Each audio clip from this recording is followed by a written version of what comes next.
प्रिय विद्यार्थी, पिछली बार हमने बताया था कि टीचिंग के दौरान क्या क्या सावधानी बरतना चाहिए और उसमें हमने बताया था कि क्लासरूम में जाने से पहले क्या तैयारी की जानी चाहिए। इस बार हम बताने जा रहे हैं कि क्लासरूम में जब आप एंट्री कर चुके होते हैं, उसके बाद से टीचिंग में किस तरीके से सावधानी बरतनी चाहिए जिससे कि जो हमारी टीचिंग की क्वालिटी है और अच्छी हो जाए, ज़्यादा अच्छी तरीके से हमने बच्चों को बता पाएँ और समझ पाएँ। इसके लिए सबसे पहले आप अपना जब क्लासरूम में एंट्री करते हैं तो आपको स्वाभाविक सा है कि बच्चे उठ के खड़े हो जाएंगे आपके सम्मान में, तो उनको बैठने के लिए कहना चाहिए। कई बार टीचर क्लासरूम में जाता है वो समझ नहीं पाता है कि बच्चे अपने आप बैठ जाएंगे या मुझे कहना पड़ेगा, तो आपको कहना चाहिए। आप कहेंगे बैठ जाओ तो बच्चे अपने स्थान पर बैठ जाएंगे।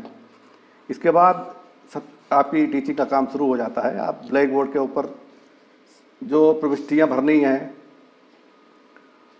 वो पहले भरना शुरू कर दीजिए। सबसे पहले लिखा होता है ना क्लास, अवधि और जो अपना टाइम टेबल, समय चक्र, इन सब चीज़ों का जो प्रविष्टियाँ हैं, दिनांक, दिन, ये सब चीज़ें जो भरनी हैं आप उनको भर दीजिए।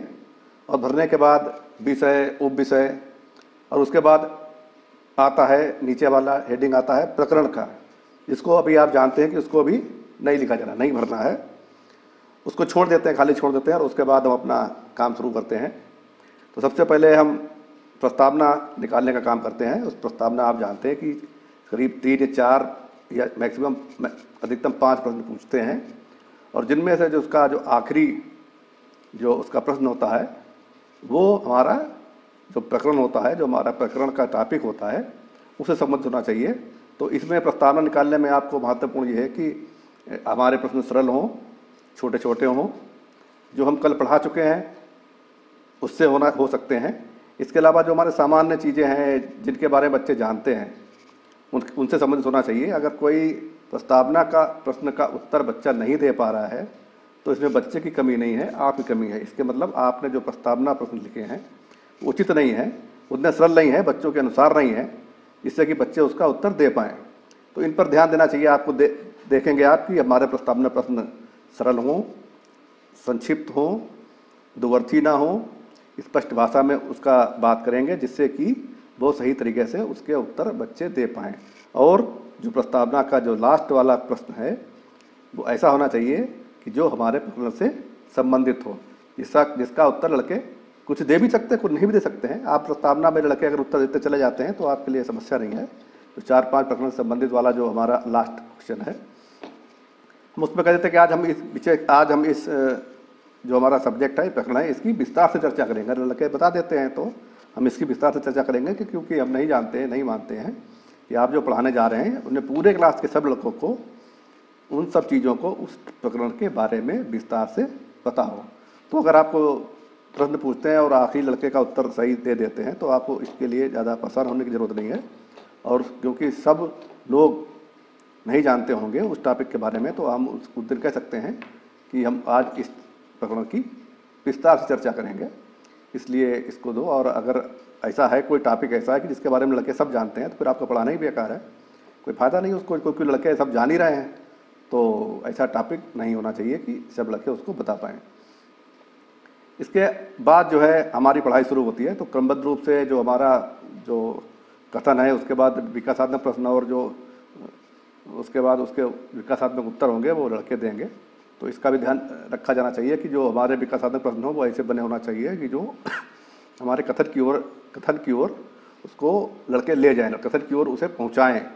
जो हमारे छात्रात्मक कथन होगा उसका उत्तर वो विकासात्मक प्रश्नों के जो प्रश्न का जो लास्ट उत्तर होगा वो हमारा विकासात्मक प्रश्न का जो लास्ट उत्तर होगा वो हमारा छात्रोध्यापक कथन होगा, वो हमारा कथन होगा।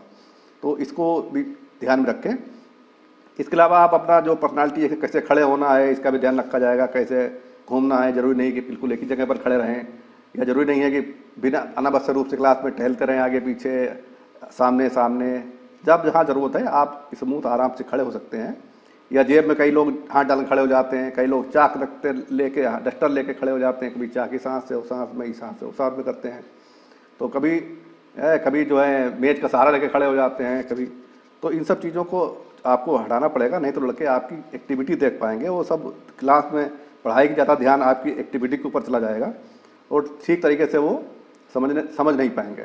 तो आपको सबसे पहले तो अपने ऊपर नियंत्रण रखना चाहिए और देखना चाहिए कि हम किस तरीके से खड़े हैं, किस तरह से हाव भाव हमारे क्या हैं, किस तरह से हम एक्टिविटी कर रहे हैं कि जिससे कि जो है क्लास में लड़के हमें देख रहे हैं।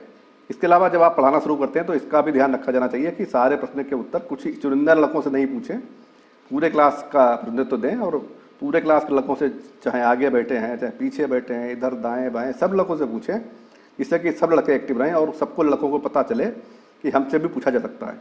तो उसके लिए ज़रूरी है कि जब लड़के उत्तर दें तो उनसे कहिए कि अब जो आपको जिस बच्चे को जिसका उत्तर आता है वो अपना हाथ ऊपर करेगा। ये नहीं कि सब लोग जो है सामूहिक उत्तर देने लगे, कोई प्रश्न पूछा आपने सब लड़के चलाने लगे इसका उत्तर ये है, इसका उत्तर ये है। तो उससे जो क्लास के अनुशासन है वो भंग होता है और ठीक तरीके से पढ़ाई नहीं हो पाती है। या लड़के जब हाथ उठाते हैं तो बहुत ऊंचा, कोई हाथ उठा रहा है, कोई 2 हाथ उठा रहे हैं, तो ये सब ठीक नहीं है। लड़के से कहे कि अपने कंधे के बराबर तक हाथ उठाएं जिसको उत्तर आता है और आप उसको जिसने हाथ उठाया हुआ है आप केवल उससे पूछें। ये भी आप इसका ध्यान रखें कि ये नहीं जिसने हाथ उठाया उसके अलावा जिन्होंने नहीं उठाया आप उससे भी पूछें, तो वो ठीक नहीं है।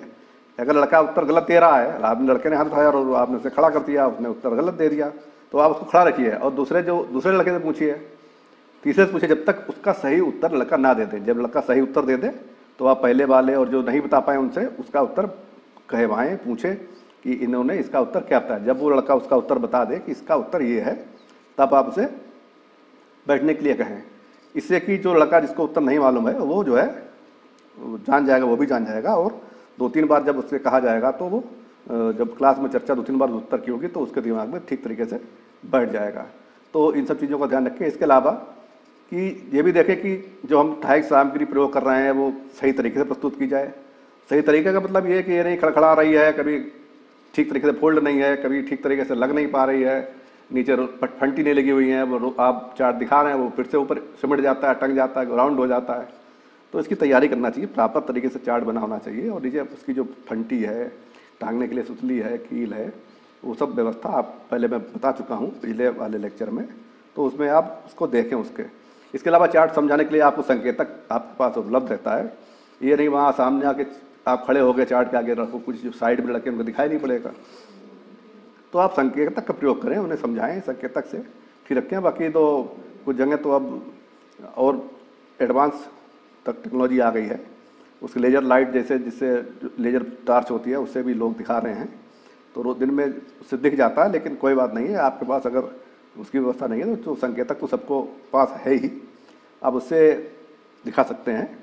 इसके अलावा जब ये नहीं आपने चार्ट लाए, टांग दिया, वो टंगा हुआ है, लड़के देख रहे हैं, फोटो देख रहे हैं, इस पर चर्चा कर रहे हैं, आप पढ़ा रहे हैं, तो इससे अनुशासनहीनता फैलती है। आप जो है अपना जब चार्ट का काम खत्म हो गया है तो उसे वो सावधानीपूर्वक उसको हटा दें, किनारे रख दें, लपेट कर रख दें, इससे कि लड़कों का ध्यान आपकी तरफ हो जाए बजाय चार्ट के। लेकिन अगर आपको लगता है कि दोबारा फिर उस चार्ट की जरूरत है तो कोई बात नहीं है, आप उसे लपेट लें, हटा लें और दोबारा फिर उसको जब जरूरत पड़े तो उसको फिर लगा दें।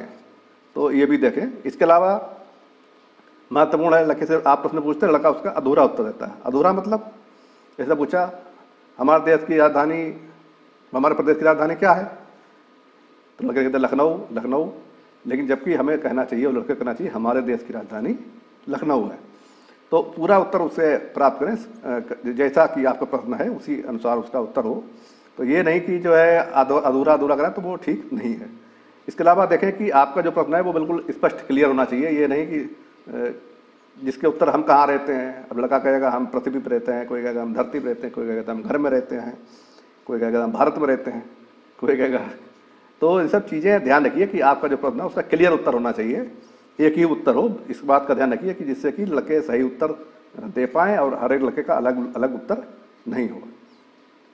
तो इसके अलावा जो है बहुत जो महत्वपूर्ण चीज़ें हैं कि आपका जो है लड़का आप जब पढ़ा चुके हों तो आप ब्लैक बोर्ड पर राइटिंग करिए, फिर उसके बाद आप पीछे टहल कर देख सकते हैं कि आपका लड़का नोट कर रहा है कि नहीं नोट कर रहा है, लिख रहा है कि नहीं लिख रहा है। अगर आप होमवर्क देते हैं तो अगले दिन होमवर्क चेक करिए।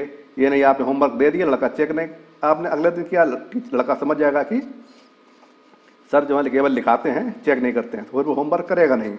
तो इस पर भी बहुत ज़रूरी है, जो आपका क्लास पूरा हो जाए उसके बाद आप जो समरी है उसको ब्लैक बोर्ड पर लिखिए, इससे कि लड़के उसे उतार पाएँ।